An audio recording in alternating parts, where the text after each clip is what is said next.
Hello, lovely people. I'm Emily, and this is my story.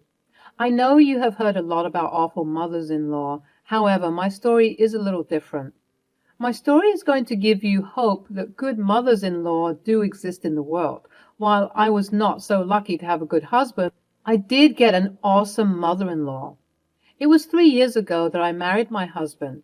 He was my colleague in the office I was working at.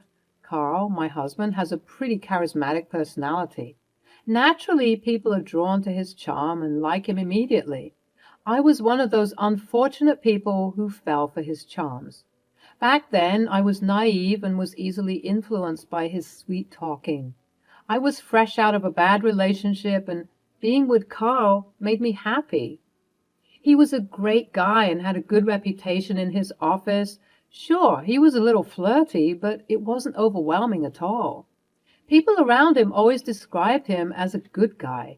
When we went on our first date, I knew he was a good guy. He said, "I'm a very family-oriented person, Emily. I know you have the same values as me. You see, my disabled mother lives with me. My dad left her after she became disabled. However, I am a good son and promise to take care of her. Family is very important to me." "I'm glad you said that, Carl. I love that you take care of your mother. It must be hard taking care of the entire household and balancing your work life." "Oh, it's very difficult, but there is no other way. I do hire a caretaker for my mom. It's quite expensive, but I want the best for her. Anything to make her life a little easier." His thoughtfulness and immense love for his mother won me over in no time. I was my mom's caregiver before she passed away from cancer, so I knew exactly how taxing it might be to be responsible for another person. It just made me respect him a little more. I didn't know that he had malicious intent behind taking care of his mom. Anyway, we dated pretty steadily for 2 years. I did have a higher income than him, but I didn't mind. He didn't feel emasculated because his partner was earning more money. Again, all these just cemented my belief that he was the perfect boyfriend. During the 2 years we dated, I did meet his parents. His parents got divorced after his mother, Kate, became disabled from an accident. His father, Ted, didn't want to be stuck taking care of a disabled person. Kate had mobility issues and required a wheelchair at all times. She did get disability from the government, but it didn't help. Carl had told me everything. I felt bad for Kate and disliked Ted ever since I found out everything he had done. However, Carl was close to Ted, so I had to tolerate him anyway. Carl proposed to me shortly after I met his parents. I said yes because I thought he would be a good husband. Plus, I was in love and wanted to have a family with him. After proposing to me, he said, "Emily, you know my mom lives with me. I do pay for a lot of her expenses. The caregiver and regular treatment she gets actually takes up a lot of my salary. I earn less than you, so I have little savings in my name. If you do marry me, you have to accept my financial state and my mother's responsibility." "That's okay, Carl. I know what it feels like to have someone dependent on you. Kate is such a nice person, and I love her. I will have no problem living with her. She's like a mother to me." "I can understand why you like her, but living with her requires me to spend a lot of money. Are you okay with that?" "Yes, Carl, I'm okay with that. I don't need any of your money. In fact, I'm thinking about helping you out in taking care of your mom. It will ease the burden on you." "Really? You do that?" "You don't have to, but I would really appreciate it if you helped a little." "Of course I would help. As I said, she's almost like my own mother. It feels good to have a parent back after so many years." Carl kept thanking me for understanding his situation. I really meant it when I said I would take care of Kate. I would be happy to do it for him and Kate. Our wedding happened just 1 year later. I did the majority of the planning because he was busy working on a promotion. I didn't mind because I wanted him to achieve his dreams. I even paid for the majority of the wedding because I knew he had little in savings. After the wedding, Carl became an attentive and loving husband. I could see that he really cared for his mother. Kate was also extremely loving towards me. She was always pretty excited to see me and spend time with me. I saw that she doesn't have much of a connection with Carl. I found it strange, but thought nothing of it. About 3 months after the wedding, Carl sat me down to talk about Kate. He said, "Emily, I was thinking about taking Mom to a new doctor. He's the best in the city and can help Mom better, but the treatment is going to be expensive. Can you help me out with some money?" "Sure, Carl. Just tell me what you need. You can send the bills to me directly and I can make the payment." "Why don't you just transfer me the amount? It will be easier for me to complete the payments. I don't like to keep pending bills. Besides, I think I will be short on this month's money for the caregiver." "Okay, Carl, just tell me the amount and I'll send it to you. If it really helps Kate, I don't have any problem paying for the treatment." Carl again thanked me a lot and promised to pay it back. I told him that there was no need for that. I simply wanted Kate to get better. Ted was the only one who complained about everything. He hated that we spent a lot of money on Kate. Ted always said, "Why do you two waste money on that woman? She's a useless person and doesn't need so much pampering. Kate will never get better, so why waste the money?" "Dad, this new treatment is going to help. I just know it. Besides, Emily helps out a lot, so money is not that tight anymore." "Yes, Ted, we want to take care of her. Not everyone looks for something in return when they help out a loved one." Ted just made a face and looked away. Carl also looked a little uncomfortable and changed the conversation. I thought his behavior was odd, but didn't comment on it. Also, I was a little skeptical about sending money directly to his account. I did trust him, but it just didn't make sense to me. After I started to contribute to Kate's expenses, Carl started to change. He became a little demanding with money requests and pulled all sorts of excuses. He appeared to be short of money every month. Slowly, he was almost taking away $1,000 from my paycheck every month. The amount was absurd, but I knew that the treatment was expensive. However, Kate wasn't showing any signs of getting better.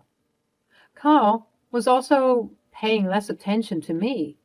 He came home late from work and always went straight to sleep.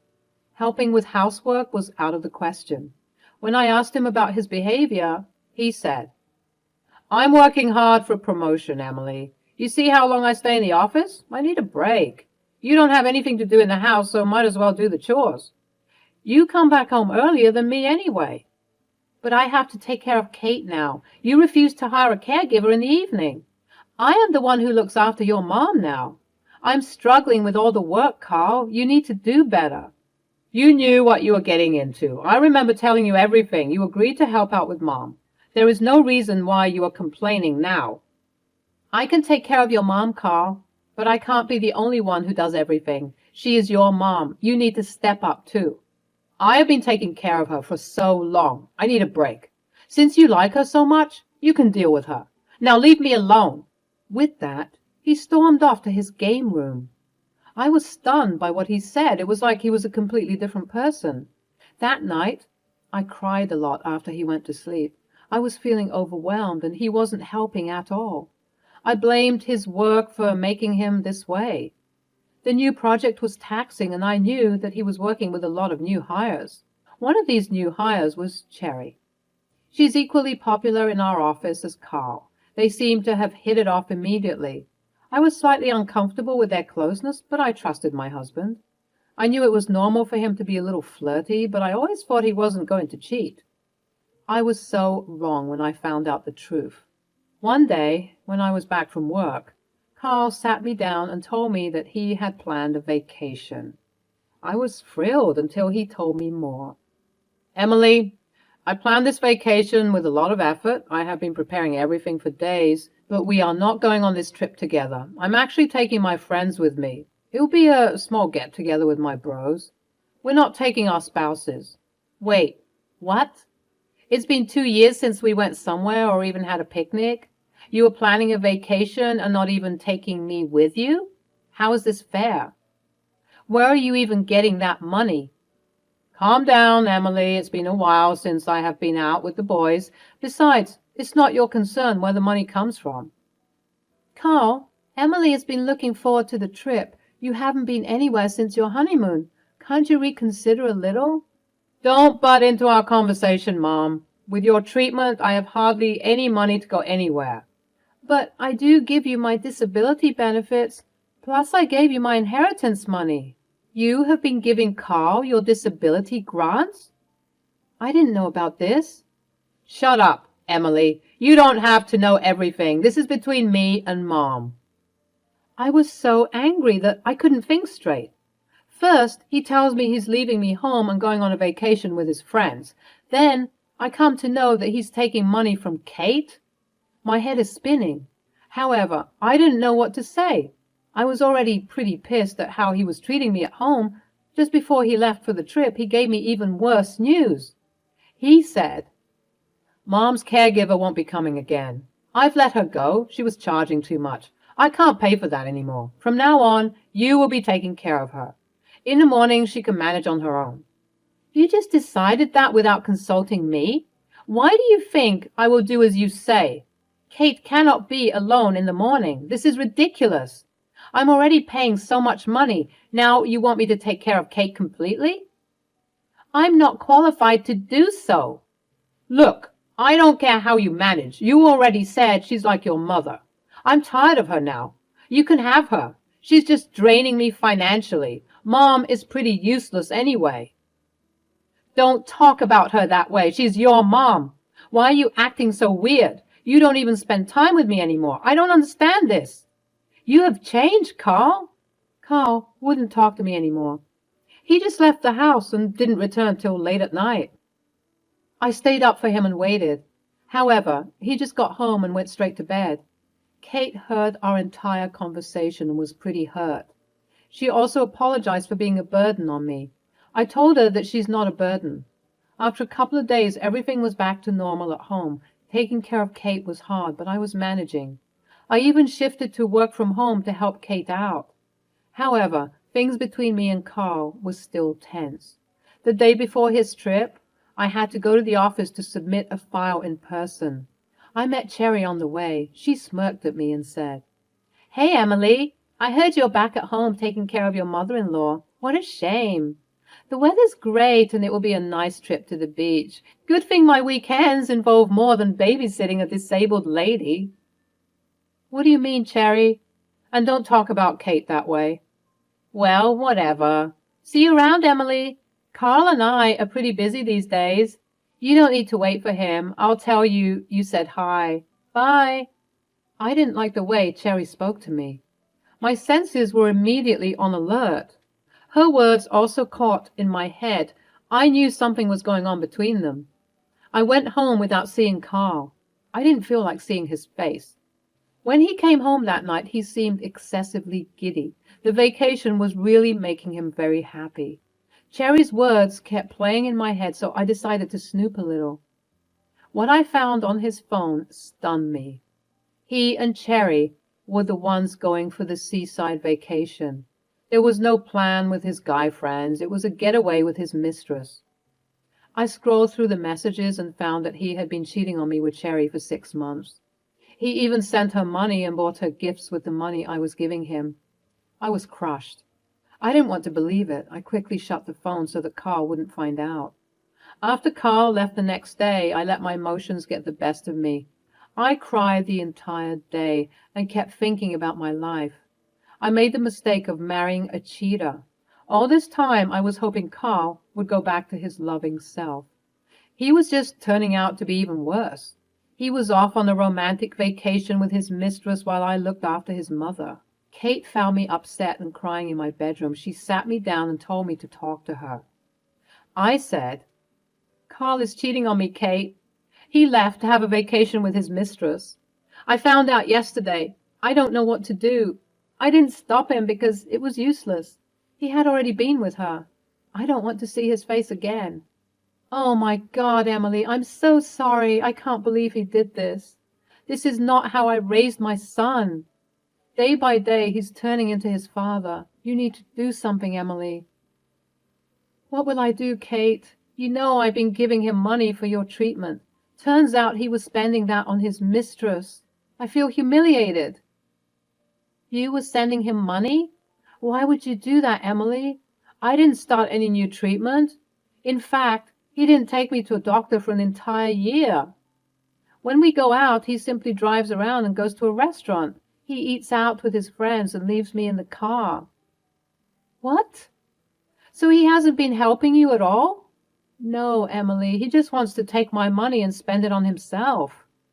I didn't know he was also taking your money. I'm so sorry, Emily. You have had to sacrifice a lot because of me. You need to divorce Carl. He's leeching off of you. Don't let him disrespect you like me. Don't say that, Kate. I like taking care of you. I love you like my own mom. After meeting you, I felt like I had my mom back. As for Carl, don't worry. I have a plan. I will wreck his life. I assured Kate that I was fine. I wasn't going to let Carl take advantage of him. I am also going to make Cherry pay for messing with my marriage. I had already taken screenshots of the proof of cheating from Carl's mobile. This trip will be the last vacation he takes in a while. The first thing I did the next day was to contact a divorce lawyer. I met with a good lawyer and gave him all the proof I had. I was also going to sue Cherry for alienation of affection. With the evidence I had, my lawyer was confident that I would win. He advised me against talking to human resources before the divorce. If Carl loses his job, he may demand alimony. My lawyer drew the divorce papers before Carl came back. When Carl returned from his vacation, I was ready and waiting for him. Kate was also present. He looked like a deer caught in headlights. I calmly sat him down and said, I know you've been cheating on me, Carl. I have all the proof. I have drafted divorce papers to make things easier for you. I'm leaving you, Carl. You can go stay with your side piece. What? No, you have zero proof of my cheating. There is no way I'm signing those papers. I have screenshots from your mobile, Carl. You cannot deny it. Plus, I have proof you were sending her money from our joint account. You think I was dumb enough not to check that? Emily, listen to me. You cannot leave. Let's talk. You need to think about it. Mom, she needs you more than me anyway. Who will take care of her if you leave? I can't afford to do it. I know what you have been doing with my money, Carl. I also know that Kate has been giving you her disability grants. She is the one who said I need to divorce you. I would have done it anyway since you have been taking advantage of me. I will take care of Kate. She is not your problem anymore. She's right. I don't want to stay married to a loser like you. You're even worse than your father. At least he didn't cheat on me. You can find somewhere else to stay. This is my house and you are not welcome here anymore. Emily can stay if she wants. No, you can't do this to your son. This house will be mine when you die. I'm the future owner of this place. Emily needs to move out if she leaves me. Absolutely not. I will never give you this house. You have not only stolen from Emily, but also from me. You say goodbye to my money as well. I will give you exactly 1 month to leave. The eviction notice is in your room. No, you can't do this to me. Where will I go? Carl just kept begging us to forgive him. He knew that he had messed up and we had the upper hand. Additionally, he lost whatever money he was milking out of us. He even cried when I handed him the divorce papers. He was begging me to reconsider. Carl called his father, who berated me for leaving him. Kate simply took the phone and gave him an earful instead. After 1 month, Carl was forced to move in with his dad. His mistress was also becoming agitated because Carl had stopped spending money on her. I pressed him for the divorce and threatened to tell his boss about the affair. He got scared and signed over the papers. However, I wasn't going to stop there. I still went ahead and sent the proof of the affair to his boss. Suffice it to say, both of them lost their jobs. I was on vacation with Kate when it happened. I missed the drama, but was glad I wouldn't have seen them anymore. I also went ahead with the alienation of affection suit against Cherry. They showed up to the hearing and looked like shit. She even begged me to withdraw the suit because she and Carl were out of jobs. I simply told her that was her punishment for messing up a marriage. I still stay with Kate and look after her. She will be my family even if Carl isn't. Kate had even talked about leaving the house to me. I haven't accepted, but she is adamant. I have gone back to the dating scene and been on some dates. I still haven't met the one, but I am really looking forward to the future.